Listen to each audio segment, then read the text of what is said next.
Hello friends, जय हिंद, वंदे मातरम। Welcome back to our YouTube channel. Friends, आज हम बात करेंगे एक रॉकेट लॉन्चर की जिसका नाम है पिनाका LRGR 120। और 120 यहाँ पे जो लिखा हुआ है ये है उसकी जो रेंज है उसको दिखा रहा है यहाँ पे, यानी कि इसका जो दूरी है वो लगभग 120 किलोमीटर तक इसकी जो मारक क्षमता है वो है। आज हम इसके विषय में बात करेंगे और इसमें ये भी मैं आपको बताने वाला हूँ कि ये भारत ने स्वयं ही यानी कि पूर्णतः अपने आप ही इसको निर्मित किया है, बाहर से किसी भी प्रकार का जो सहयोग है वो नहीं लिया गया है। और साथ ही साथ आपको ये भी पता होना चाहिए कि इसको जो बनाने वाला है वो DRDO के द्वारा इसको बनाया गया है। क्या ये एक रॉकेट लॉन्चर है और रॉकेट लॉन्च करेगा ये, और कितना करेगा, एक बार यानी कि 44 सेकंड के अंदर अंदर लगभग 72 टाइम्स यानी कि 72 जो है रॉकेट लॉन्च ये कर देगा। इसका मतलब है कि काफी एक तरीका से ये एफिशिएंट है, बहुत पावरफुल है अपने आप में। अब देखते हैं इसको थोड़ा विस्तार से देखेंगे है क्या ये। जैसा कि मैंने आपको बताया इसका नाम है Pinaka multi barrel rocket launcher, और आज मैं इसमें आपको ये भी बताने वाला हूं कि ये किस प्रकार से इसकी जो फर्स्ट पीढ़ी थी उसमें क्या था, अनगाइडेड था, फिर ये दोबारा से सेमी गाइडेड आया, और अभी जो ये है ये पूरी तरीके से फुल गाइडेड है और स्वतः ही भारत के द्वारा ही खुद बनाया गया है। और साथ ही साथ आपको इससे ये भी पता चलेगा कि भारत में आत्मनिर्भरता एक नारा नहीं है बल्कि जमीन पर साकार और रूप लेता हुआ एक अभियान भी है। ठीक है, आप देखिए, आज इसे देखते हैं। जैसा कि आपको पता है पिनाका क्या है, मल्टी बैरल। बैरल का मतलब क्या होता है, गोली जो बंदूक होती है ना उसकी जो नाल होती है उसे बोलते हैं बैरल। अब ये वही बैरल है, देखिए, एक सेकेंड, ये वही बैरल है, मल्टी बैरल। मल्टी मतलब है मोर देन वन, यानी कि एक से ज्यादा। अब यहां पे देखना होगा, देखो ये लगा हुआ है 1 2 3 4 और ये 12, यानी कि एक बार में इसका कितना है, 12 लॉन्च कर सकता है। अब देखना, Pinaka multi barrel rocket, rocket है लॉन्चर, ये है नवीनतम गाइडेड। एक सब यहां पर शब्दों पर ध्यान देना है, क्योंकि अगर शब्द समझ में आएंगे तभी ये आपको समझ में आ पाएगा, क्योंकि नहीं तो जितना भी ये डिफेंस टेक्नोलॉजी होती है ये अपने आप में थोड़ी जटिल लगती है, बहुत सारे लोगों को अपने आप में जटिल लगती है। इसलिए अगर आपने एक एक वर्ड पर ध्यान दे लिया तो ये आपके लिए आसान हो जाने वाली है। अब देखना, मल्टी बैरल, बैरल का मतलब समझ गए, जो बंदूक की नाल होती है उसे बैरल बोलते हैं। मल्टी यानी कि एक से ज्यादा, रॉकेट, रॉकेट लॉन्चर लॉन्च करेगा ये। अच्छा, ये क्या है, ये पूरा का पूरा एक व्हीकल है। देखना, ये व्हीकल है, व्हीकल है तो इसका मतलब ये मूव करेगा। मूव करने से होगा क्या कि जो दुश्मन देश है वो इसको ट्रैक एंड टारगेट नहीं कर पाएगा आसानी से, ये है इसका जो मतलब है। अब देखना, इसका क्या है, ये बढ़ी हुई रेंज, मिसाइल जैसी सटीकता और जबरदस्त मारक क्षमता के साथ भारतीय सेना में एक महत्वपूर्ण सामरिक जो बढ़त है ये भारत की सेना को प्रदान करता है। क्योंकि दूरी अब कितनी हो गई है इसकी, 120 किलोमीटर। ये लगभग 45 किलोमीटर से शुरुआत की है इसने, यानी कि जो इसकी फर्स्ट जनरेशन थी वो 120 यानी कि लगभग 45 किलोमीटर थी। फिर दोबारा जो सेकंड जनरेशन थी वो लगभग 75 किलोमीटर तक की थी, और जो इसकी थर्ड जनरेशन थी वो 90 किलोमीटर की थी, और जो अभी ये फोर्थ जनरेशन है ये 120 किलोमीटर तक का है। तो इस तरीका से, लेकिन वही ऑपरेटिंग सिस्टम भी अलग अलग था कि जो पहली वाली जो थी वो अनगाइडेड थी, यानी कि फायर एंड फॉरगेट, एक बार छोड़ो और फिर भूल जाओ, आपके पास कुछ नहीं है। दोबारा में जो आएगा वो भी क्या थी, एक तरीका से अनगाइडेड ही थी, लेकिन डिस्टेंस ज्यादा हो गई थी, दूरी बढ़ा दी। तीसरी जो थी वो सेमी गाइडेड थी एक तरीका से, यानी कि कुछ गाइडेड थी या कुछ फोरगेट एंड फायर फोरगेट वाला था। लेकिन अब जो है ये फुल गाइडेड है, ये आपके हाथ में है इसको दिशा देना, और आप इसको दोबारा से एडजस्ट भी कर सकते हैं। अगर टारगेट मूव कर जाता है, आगे पीछे हो जाता है, तो आप इसको जो है उसी तरीका से एडजस्ट भी कर पाएंगे। अब देखिए, 120 किलोमीटर इसकी रेंज है, ये तो मैंने आपको बता दिया।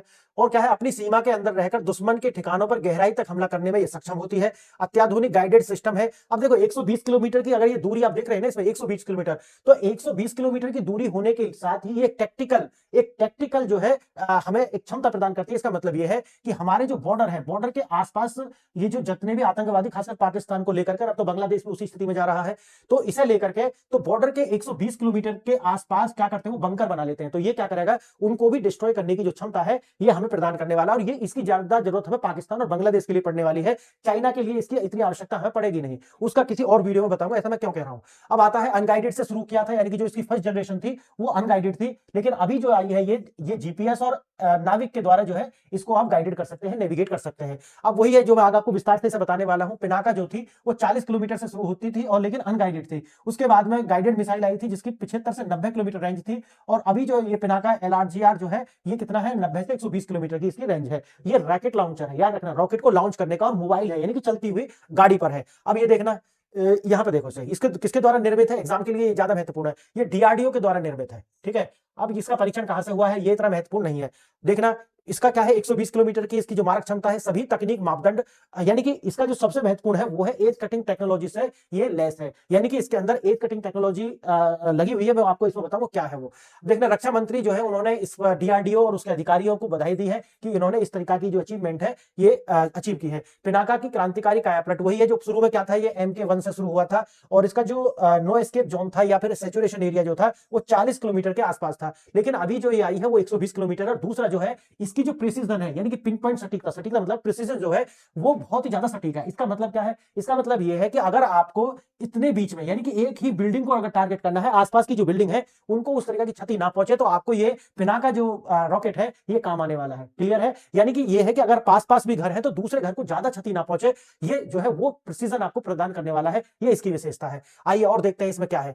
इसमें आप देखेंगे कि ये रॉकेट जो है क्वाजी मिसाइल तक गाइडेड सिस्टम तकनीक यानी कि क्वाजी मिसाइल, क्वाजी मिसाइल यानी कि पूर्णतः मिसाइल नहीं है, क्वाजी यानी कि उसका हाफ पार्ट। अगर ये मिसाइल पूरी तरीके से होता है तो जहां पर ये गिरेगा बेशक प्रिसीजन ज्यादा हो सकता है, लेकिन आसपास जो इसका कोलेटरल डैमेज है वो ज्यादा होगा, इनके आसपास का एरिया भी प्रभावित होने वाला है। लेकिन ये क्यों बनाया है ऐसा, उसके पीछे मैंने आपको बताया कि हो सकता है कि किसी भी जो पास पास जो घर होते हैं वहां पे भी इसको हमें टारगेट करना पड़ जाए, जो भी आतंकवादियों के घर है पाकिस्तान का और बांग्लादेश का, ये आने वाले समय में हमें करना होगा ही। आप देखिए छोटे कंप्यूटर नियंत्रित यानी कि इसके पास क्या है, एज कटिंग टेक्नोलॉजी, इसीलिए इसको जो है कंप्यूटर से जो है नियंत्रित कर सकते हैं। और इसके पीछे क्या लगे होते हैं, फिन लगे हुए होते हैं। फिन जो होते हैं यानी कि पंख की तरीका से ये इसकी दिशा बदलने के लिए और साथ ही साथ इसे सही दिशा में लाने के लिए कार्य करते हैं। अब बात आती है कि इसको गाइडेड कैसे करेंगे। गाइडेड के लिए इसके अंदर दो तकनीक लगी हुई है जिसे हम कहते हैं एज कटिंग टेक्नोलॉजी है। एक है आईएनएस, इसे बोलते हैं इनर्शियल नेविगेशन सिस्टम, यानी कि खुद ये ऑटोमेशन पे होगी उस टाइम, यानी कि इसको गाइड करने की आवश्यकता नहीं है, यानी कि हाफ ये ऑटोमेशन खुद ही कर रही है। और दूसरा हम इसको करेंगे सैटेलाइट से नेविगेशन। नहीं समझे आप शायद? देखो जो आईएनएस है इसका बोलते हैं इनर्शियल, यानी कि खुद से ही अंदर से ही आएगा, यानी कि इसे बाहर से कोई गाइडेंस नहीं करेगा, लेकिन इसके पास अपनी वो क्षमता होगी कि अगर हवा से या फिर किसी भी तरह से डेविएट होती है अपने मार्ग से, तो फिर अपने मार्ग पर आने की जो क्षमता है वो इसका आईएनएस से प्रदान करने वाला है। क्लियर? दूसरा है कि आप जो इसको बाहर से जो है इंटरफेयर करा जाएगा, जिससे ये जो सैटेलाइट है उसको उससे गाइड करा जाएगा, जिसमें आप जीपीएस और अपना जो सैटेलाइट सिस्टम है नाविक, उसके द्वारा इसको गाइडेड करके पिन पॉइंट पर जाकर के टारगेट कराया जा सकता है। अब वही है कि रिजल्ट वही मिसाइल जैसी सटीकता इससे मिलेगी, जिससे आसपास के क्षेत्र को नुकसान पहुंचाए बिना। देखो ये वाली लाइन में आपको शुरू में बताया था, इससे क्या है सटीकता तो मिलेगी लेकिन आसपास का एरिया में ज्यादा डैमेज ना हो, और जो हमने पॉइंट को सटीकता से भेजना है वही, यानी कि जो भी आतंकवादी इंफ्रास्ट्रक्चर है उसी को डैमेज करना है। क्योंकि आतंकवादी जो है वो पाकिस्तान के अंदर तो खासकर जो लोग हैं ना उनकी भीड़ भाड़ वाले एरिया में जाकर के रहते हैं, अब वहीं से वो टारगेट करेंगे। लेकिन जब आप मिसाइल छोड़ेंगे तो वो भीड़ भाड़ वाले एरिया में ज्यादा नुकसान ना पहुंचे, उसी बिल्डिंग में जहां पर आप लोकेट करें उसे जाकर के डिस्ट्रॉय करें, ये कार्य ये करने वाला है। आप समझ गए मेरी बात? अब देखिए सैचुरेशन स्ट्राइक जो है दुश्मन को संभलने का मौका नहीं देगा, यानी कि बहुत ही तेजी से करेगा, जितने वो संभलेगा उतना तो वो टारगेट कर देगा। क्या? यानी कि लगभग एक बार एक बैरल से 12, 1 गुणा 12 यानी कि एक में कितनी होती है 6, यानी कि टोटल 44 सेकंड में कितनी जाएंगी 72 जो रॉकेट्स हैं वो उसके पास पहुंच जाएंगे। और 44 सेकंड में जो 12 से रॉकेट दागने की क्षमता, और इसी तरीका से 6 है उसमें 12 6 72, यानी कि 6 है, यानी कि 44 सेकंड में 12 और इसी तरीका के 6 लॉन्चर है, तो टोटल कितने हो गए 72 रॉकेट। ये आपको कितनी जल्दी से आप बच ही नहीं पाओगे, क्योंकि नो एस्केप जोन जो है वो भी इसका अच्छा खासा है, लगभग कितना है 3 साढ़े 3 4 किलोमीटर आप मान के चलिए। तो इसका नो एस्केप जोन जो है एनईजेड वो कितना है 4 किलोमीटर है, यानी कि अगर जहां ये गिरेगा वहां से आप 4 किलोमीटर के एरिया में भागने की जो है कोशिश नहीं कर सकते। क्लियर? अब देखिए युद्ध क्षेत्र के हर चुनौती के लिए तैयार, जैसे गतिशीलता इसके अंदर है, मोबिलिटी, इसका मतलब है कि जो रॉकेट लॉन्चर है ये गतिशील है, तो इसको ट्रैक करके उसको डिस्ट्रॉय नहीं कर सकते कि भाई जहां से मिसाइल आई है अगर दुश्मन देश उसको लॉक करने के बाद दोबारा से अपनी मिसाइल उसको डिस्ट्रॉय करने के लिए छोड़ेगा तो ये आगे बढ़ चुका होगा उतनी देर में। क्लियर? अब देखिए स्वचालन ऑटोमेशन है, जो मैंने आईएनएस बताया है, आईएनएस से इसका क्या है वो ऑटोमेटेड फायर कंट्रोल सिस्टम इसके पास आ जाता है। और एक जो मैंने आपको बताया इंटीग्रेशन है, यानी कि एडवांस रेडार और 360 डिग्री निगरानी सिस्टम के साथ इसको जोड़ा गया है, जिससे इसको टारगेट करना और उसको जो है डिस्ट्रॉय करना और भी ज्यादा मुश्किल हो जाता है, इसको पकड़ पाना बहुत ज्यादा मुश्किल हो जाता है। अब यही आता है बहुउपयोगी क्या है, इसकी क्या क्या उपयोग है। एंटी टैंक माइंस, यानी कि कहीं पर क्या होते हैं कि माइंस बिछा दी जाती हैं, तो एक तो उन एंटी टैंक माइंस जो है दुश्मन के टैंकों और बख्तरबंद वाहनों को रोकने और नष्ट करने के लिए इसका प्रयोग कर सकते हैं। एंटी पर्सनल बम, यानी कि पैदल सेना और खुले में मौजूद लक्ष्यों के खुला प्रभावी जो है उसको नष्ट करने में। हाई एक्सप्लोरेसिव, यानी कि जो एक्सप्लोरेसिव होते हैं उन बंकरों, कमांड सेंटर और मजबूत ठिकानों को जो है ध्वस्त करने में इसका प्रयोग जो है हो सकता है। पिनाका की विकास यात्रा क्या रही है, जो शुरू से मैंने आपको बताई है। सबसे पहले MK1 आई थी, ठीक, ये कारगिल के समय में इसका उपयोग हुआ, और 37 से यानी कि 40 किलोमीटर तक की इसकी जो है मारक क्षमता रही थी उस टाइम पे, अनगाइडेड थी। फिर दोबारा से आती है यानी कि सेकंड एनहांस्ड, यानी कि बढ़ा हुआ जो वर्जन है इसका वो आता है, जो कि 45 से 60 किलोमीटर की रेंज है और अनगाइडेड है। उसके बाद आता है इसका तीसरा जिसे हम बोलते हैं गाइडेड पिनाका, इसकी 75 से 90 किलोमीटर की रेंज है और ये सेमी गाइडेड है। और उसके बाद आता है ये पिनाका LRGR 120, ये जो है पूरी तरीके से गाइडेड है और एज कटिंग टेक्नोलॉजी से लैस है, जो मैंने आपको शुरू में बताया है। अब क्या आता है, राष्ट्रीय सुरक्षा का जो नया कवच है ये उसे प्रदान करने वाला है। सीमा पर प्रभुत्व जो है, हमें ये डोमिनेंस ऑन द बॉर्डर जो है ये हमें प्रदान करने वाला है। क्यों? क्योंकि जैसा मैंने आपको बताया कि बंकर जो बनाए जाते हैं, हमारे जो आतंकवादी होते हैं वो हमारे बॉर्डर के आसपास बंकर बना करके रहते हैं और वहीं से घुसपैठ कराते हैं, तो उनको जो है पिन पॉइंट तरीका से, सटीक तरीका से नष्ट करने में ये काम करेगा।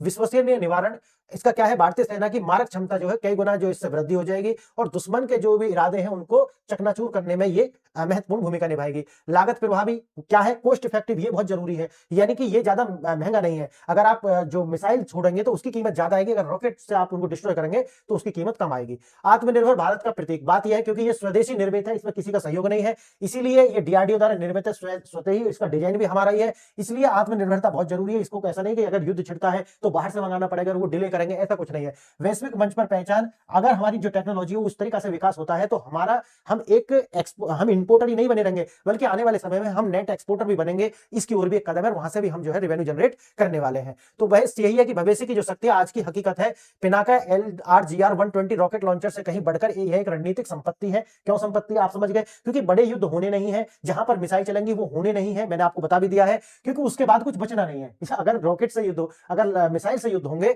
तो सारी की सारी जो मिसाइल होती है, अगर युद्ध होता है तो वो क्या करती है, परमाणु हथियार ले जाने में जो वार हेड की फॉर्म में कैपेबल होती है, तो उसके बाद कुछ बचना नहीं है। अब चाइना से हमारा युद्ध कभी होना नहीं है, वैसे जो कोल्ड वार है वो लगातार चलेगा। बात आती है पाकिस्तान की, तो वहां से कभी भी हमारे ऊपर परमाणु हथियार का हमला या हम उनके ऊपर नहीं करेंगे, लेकिन जितनी भी टेक्निकल जो इस तरह के जो लॉन्चर्स हैं, टेक्निकल जो मिसाइल्स हैं, जिसमें आपको पढ़ाया था पिरले, इस तरीका के जो सोफिस्टिकेटेड जो वीपन्स है उनका प्रयोग होगा, पाकिस्तान के विरुद्ध भी होगा और बांग्लादेश के विरुद्ध भी होने वाला है। तो बस यही है कि ये हमारी जो हमारा जो अपना एक सिक्योरिटी है उसको मजबूत करेगा, और ये दो देशों के लिए बहुत जरूरी, क्योंकि दोनों के दोनों प्रॉक्सीज हैं, ये अमेरिका के प्रॉक्सीज हैं और ये चाइना के भी प्रॉक्सीज हैं, समझ गए, क्योंकि इनका अपने पास कुछ नहीं है, आतंकवाद फैला करके भारत को डिस्टर्ब करके ही रेवेन्यू जनरेट करना है इनको। इसीलिए जो है इनके खिलाफ हमें इस तरीका के जो सोफिस्टिकेटेड जो हथियार है उनकी आवश्यकता पड़ेगी, और वो भारत आसानी से निर्माण कर रहा है। बाकी चाइना के लिए अलग से मैंने वीडियो बनाई थी कि चाइना को जो भी उनकी मिसाइल्स है उनके एवज में हमने दूसरी मिसाइल डेवलप की हुई है, ये सिर्फ और सिर्फ डिटरेंस के लिए होती है, ये कभी वो भी प्रयोग नहीं करेंगे, भारत भी इसका प्रयोग कभी भी उनके खिलाफ होने वाला नहीं है, क्योंकि होगा तो फिर कुछ भी शेष बचने वाला नहीं है। तो आप बताइए लेक्चर आपको कैसा लगा, अगर ये लेक्चर आपको अच्छा लगा तो वीडियो को लाइक कीजिए, शेयर कीजिए और सब्सक्राइब कीजिए, अपने दोस्तों से भी कराइए, और कमेंट करना ना भूलें, क्योंकि अगर आप कमेंट करते हैं तो इससे रीच बढ़ती है। तो अगर कोई आपको इसमें लगता है कि मुझे कुछ और ऐड ऑन करना है, इसमें कुछ और इंप्रूवमेंट करना है, तो वो भी आप लिखिए कि सर आप ये इंप्रूव करेंगे तो और भी ज्यादा अच्छा लगेगा। तो आज के लिए इतना ही, आपने वीडियो यहां तक देखी उसके लिए धन्यवाद, नमस्कार।